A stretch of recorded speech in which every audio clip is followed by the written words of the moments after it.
प्यारे बच्चों, good morning. आज पुनः मैं जयप्रकाश तिवारी आपको सांवले सपनों की याद सालिम अली से संबंधित जाबिर हुसैन की यह दूसरी वीडियो प्रेषित कर रहा हूँ।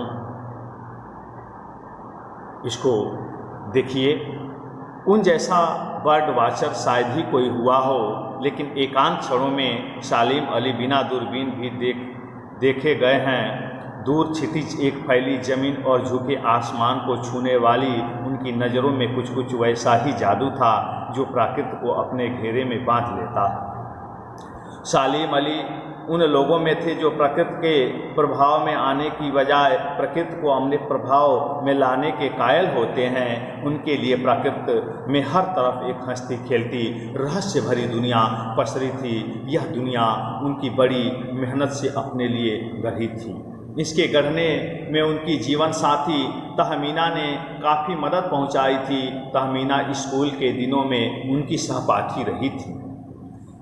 अपने लंबे रोमांचकारी जीवन में ढेर सारे अनुभवों के मालिक सालिम अली एक दिन केरल की साइलेंट वैली को रेगिस्तानी हवा के झोंकों से बचाने का अनुरोध लेकर चौधरी चरण सिंह से मिले थे। वे प्रधानमंत्री थे। चौधरी साहब गांव की मिट्टी पर पड़ने वाली पानी की पहली बूंद का असर जानने वाले नेता थे। पर्यावरण के संभावित खतरों का जो चित्र सालिम अली ने उनके सामने रखा, उससे उनकी आंखें नम कर दी थीं। आज सालिम अली नहीं हैं, चौधरी साहब भी नहीं हैं। कौन बचा है जो अब सोंधी माटी पर उगी फसलों के बीच एक नए भारत की नींव रखने का संकल्प लेगा? कौन बचा है जो अब हिमालय और लद्दाख की बर्फीली जमीनों पर जीने वाले पक्षियों की वकालत करेगा? यहाँ राइटर बताना चाहता है कि सालिम अली जैसा पक्षियों की देखभाल करने वाला उन्हें कोई नहीं मिला।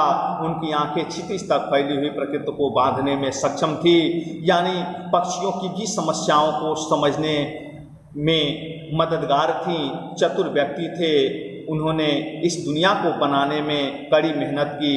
इसके निर्माण में उनकी स्कूल की सहपाठी और जीवन साथी तहमीना भी रहीं। वह इसी समस्या को लेकर तत्कालीन प्रधानमंत्री चौधरी चरण सिंह से भी मिले थे और चौधरी चरण सिंह से जब ये बातें बताए थे तो शायद उनकी आंखें नम हो गई थी। सालिम अली ने अपनी आत्मकथा का नाम रखा था फॉल ऑफ अ स्पैरो।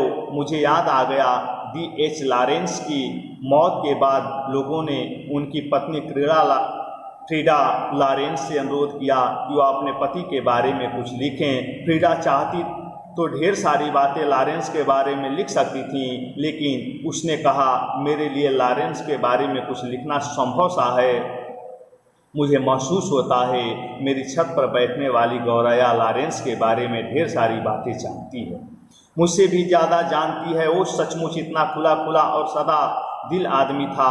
मुमकिन है लॉरेंस मेरी रंगों में, मेरी हड्डियों में समाया हो, लेकिन मेरे लिए कितना कठिन है उनके बारे में अपने अनुभवों को शब्दों का जामा पहनाना। मुझे यकीन है मेरी छत पर बैठी गौरैया उनके बारे में और हम दोनों ही के बारे में मुझसे ज़्यादा जानकारी रखती है। जटिल प्राणियों के लिए सालिम अली हमेशा एक पहेली बने रहेंगे।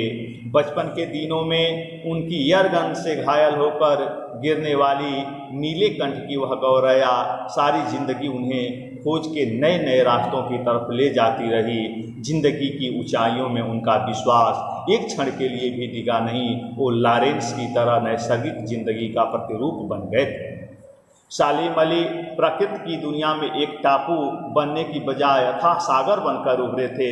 जो लोग उनके भ्रमणशील स्वभाव और उनकी यायावरी से परिचित हैं, उन्हें महसूस होता है कि वो आज भी पक्षियों के सुराग में ही निकलते हैं और बस अभी गले में लंबी दूरबीन लटकाए अपने खोजपूर्ण नतीजों के साथ लौट आएंगे। जब तक वो नहीं लौटेंगे, क्या उन्हें गया हुआ मान लिया जाए? मेरी आंखें नम हैं। सालिम अली, तुम लौटोगे ना? राइटर बताता है कि सालिम अली ने फॉल ऑफ ए स्पैरो नाम की अपनी आत्मकथा लिखी। लेखक को D.H. लॉरेंस की याद आती है, जिनकी मृत्यु के बाद उनकी पत्नी फ्रीडा लॉरेंस से उनके विषय में कुछ लिखने को कहा गया। वे कहती हैं कि वे अपने पति के प्रेम व्यवहार शब्दों को बांधने में असमर्थ हैं। उनका जीवन खुली किताब जैसा था, जिन्हें उनकी छत पर बैठने वाली गौरैया भी बता सकती है। यानी उनको पक्षियों से इतना लगाव था कि सारी पक्षियां उनके बारे में बता सकती थीं। उनको जानने वाले लोग यही सोच रहे थे कि सालिम अली अपनी अंतिम यात्रा पर न जाकर पक्षियों की खोज में जा रहे हैं, शीघ्र ही लौट आएंगे। इसीलिए राइटर ने आगे लिखा है, जाविर हुसैन ने आगे लिखा है कि मेरी आंखें नम हैं, सालिम अली तुम लौटोगे ना। अर्थात राइटर को विश्वास है कि अभी सालिम अली मृत्यु को नहीं प्राप्त किए हैं, बल्कि किसी पक्षी विशेष के बारे में कुछ खोज करने के लिए, कुछ शोध करने के लिए गए हुए हैं। तो इस वीडियो में बच्चों बस इतना ही। धन्यवाद। फिर अगली वीडियो में मिलते हैं।